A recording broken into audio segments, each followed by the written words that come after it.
अस्सलाम वालेकुम स्टूडेंट्स।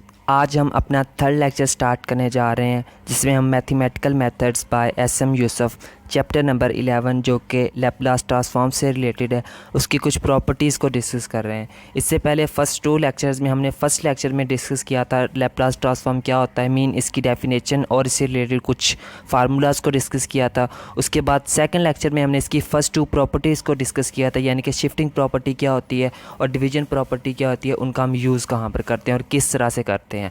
आज हम बात करेंगे उसकी थर्ड एंड फोर्थ प्रॉपर्टी जो कि मल्टीप्लिकेटिव प्रॉपर्टी और इंटीग्रल प्रॉपर्टी है।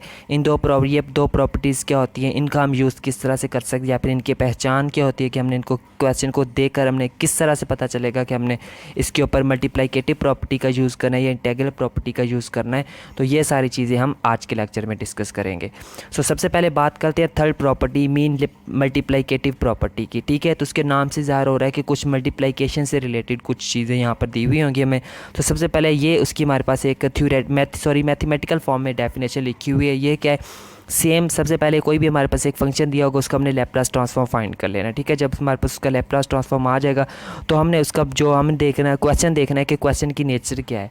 तो यहाँ पर क्या होगा, T raise to power N, जब भी हमारे पास कोई भी फंक्शन यानी कि T raise to the power N किसी भी फंक्शन के साथ मल्टीप्लाई होगा तब हम यूज़ करेंगे मल्टीप्लिकेटिव प्रॉपर्टी का। क्लियर है, तो याद रखना T raise to the power N जब किसी फंक्शन के साथ मल्टीप्लाई हो रहा हो तब हम यूज़ करते हैं मल्टीप्लिकेटिव प्रॉपर्टी का। अगर इस फंक्शन की जगह पर एक्सपोनेंशियल फंक्शन हो यानी कि एक्सपोनेंशियल फंक्शन किसी फंक्शन के साथ मल्टीप्लाई होता है तब हम वहाँ पर यूज़ करते हैं शिफ्टिंग प्रॉपर्टी का। तो शिफ्टिंग और मल्टीप्लिकेटिव प्रॉपर्टी में डिफरेंस यही है कि शिफ्टिंग के अंदर हमने एक्सपोनेंशियल फंक्शन को देखना होता है जबकि मल्टीप्लिकेटिव प्रॉपर्टी के अंदर हमने T raise to the power N वाले फंक्शन को देखना होता है। ठीक है, तो ये थी इसकी पहचान। अब इसका solution according to multiplicative property क्या होता है, इस चीज़ के बराबर होता है, यानी कि -1 raise to the power N D raise to the power N divided by D S raise to the power N into F of S.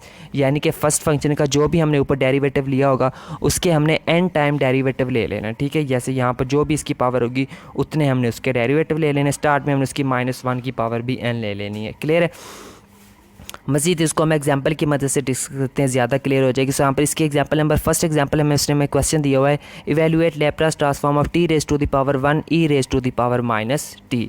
यानी कि देखिए यहाँ पर T raise to the power 1, अब ये मल्टीप्लाई हो रहा है एक exponential function E raise to the power -t के साथ। यहाँ पर हमने देखना है, गौर करना है कि यहाँ पर देखिए फर्स्ट फंक्शन कौन सा है, T raise to the power n वाला फंक्शन है, तो इसका मतलब है हमने यहाँ पर मल्टीप्लिकेटिव प्रॉपर्टी का यूज़ करना है। अब यहाँ पर देखें जो एक्सपोनेंशियल फंक्शन है वो भी दिया हुआ है, तो इसका मतलब ये नहीं कि यहाँ पर हमने शिफ्टिंग प्रॉपर्टी का हाँ, अगर एक्सपोनेंशियल फंक्शन हमें पहले दिया हुआ था T raise to the power 1 बाद में दिया होता तब हम यूज़ करते शिफ्टिंग प्रॉपर्टी का। अब पहले आप लोगों ने हमेशा पहला फंक्शन देखना है कि वो कौन सा होता है। अगर T raise to the power 1 है तो इसका मतलब हमने यहाँ पर मल्टीप्लिकेटिव प्रॉपर्टी का यूज़ करना है। क्लियर है, तो सबसे पहले जैसे हम यहाँ पर एफ ऑफ टी फाइंड करते हैं, इसी तरह यहाँ पर जो फंक्शन मल्टीप्लाई हो रहा है उसका हमने Laplace transform according to formula ये हमने फाइंड कर लेना है। उसके बाद हमने इसका कंप्लीट फंक्शन ले लेना है, यानी कि ये वाला फंक्शन ले लेना है। इसको देखते ही हमें पता चल जाएगा कि इसके ऊपर हमने डिवीजन प्रॉपर्टी यूज़ करनी है।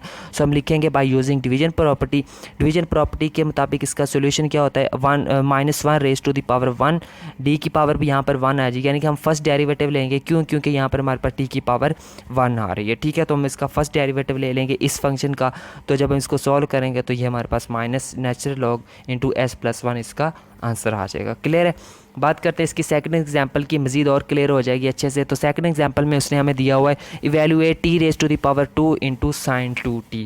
यानी कि अब यहाँ पर देखें T raise to the power 2 कोई भी एक टी फंक्शन दिया वो ट्रिग्नोमेट्रिक फंक्शन के साथ मल्टीप्लाई हो रहा है, तो इसका मतलब है यहाँ पर हमने मल्टीप्लिकेटिव प्रॉपर्टी का ही यूज़ करना है। तो सबसे पहला काम हम जो भी हमें एफ ऑफ टी दिया होता है उसका हम लैप्लास ट्रांसफॉर्म फाइंड करते हैं। इसका फार्मूला ओपन करेंगे तो हमारे पास ये वाला इसका सोल्यूशन आ जाएगा। क्लियर है यहाँ तक। उसके बाद हमने इसका कंप्लीट फंक्शन ले लेना है ये वाला। अब हमें इसको देखते ही पता चल जाएगा कि यहाँ पे हमने मल्टीप्लिकेटिव प्रॉपर्टी का यूज़ करना है।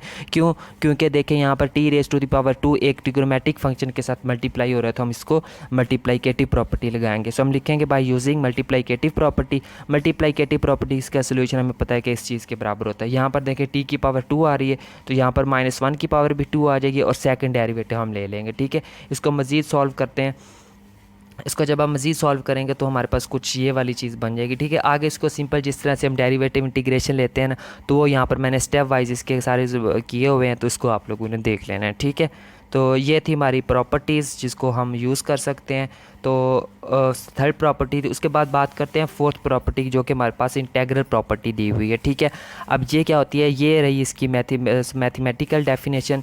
इसके मुताबिक फ़र्स्ट अगर कोई भी एक फंक्शन है उसका हमने ट्रांसफॉर्म ले लिया, ठीक है। तो सबसे पहले अगर हम इस फॉर्म का कोई क्वेश्चन आ जाएगा, यानी कि जिसमें इंटेग्रल दिया हुआ होगा, ठीक है, तो इंटेग्रल से ही हमें पता चल जाएगा कि यहाँ पे हमने इंटेग्रल प्रॉपर्टी का यूज़ करना है, ठीक है। इसकी लिमिट होगी 0 to इन्फिनिटी। क्वेश्चन के अंदर यहाँ पर लिमिट चेंज भी हो सकती है, ये कोई फिक्स नहीं है, तो इससे आप लोगों ने टेंशन नहीं लेनी। यानी कि अगर इंटेग्रल दिया हुआ होगा विद लिमिट्स तो हमने वहाँ पर इंटेग्रल प्रॉपर्टी का यूज़ करना है। इसके मुताबिक इसका सोल्यूशन किसके बराबर होगा, हमने यहाँ पर जो भी फंक्शन होगा, जो भी हमने फंक्शन दिया होगा उसका जो भी हमने लैप्लास ट्रांसफॉर्म फाइंड किया होगा उसको हमने डिवाइड कर देना एस के ऊपर। सिंपल सा क्वेश्चन है, ठीक है, सिंपल सी प्रॉपर्टी है, तो इसमें ज़्यादा लंबा चौड़ा कोई काम नहीं है। तो बात करते हैं इसको एग्जांपल की मदद से डिस्कस करते हैं। तो यहाँ पर जैसे हमें देखिए हमें एग्जांपल दी हुई है integral 0 to infinity 0 to t, इसकी जो लिमिट दी हुई है sin 3x हमें दिया हुआ है, उसका हमने डेरिवेटिव भी साथ में दिया हुआ है, ठीक है।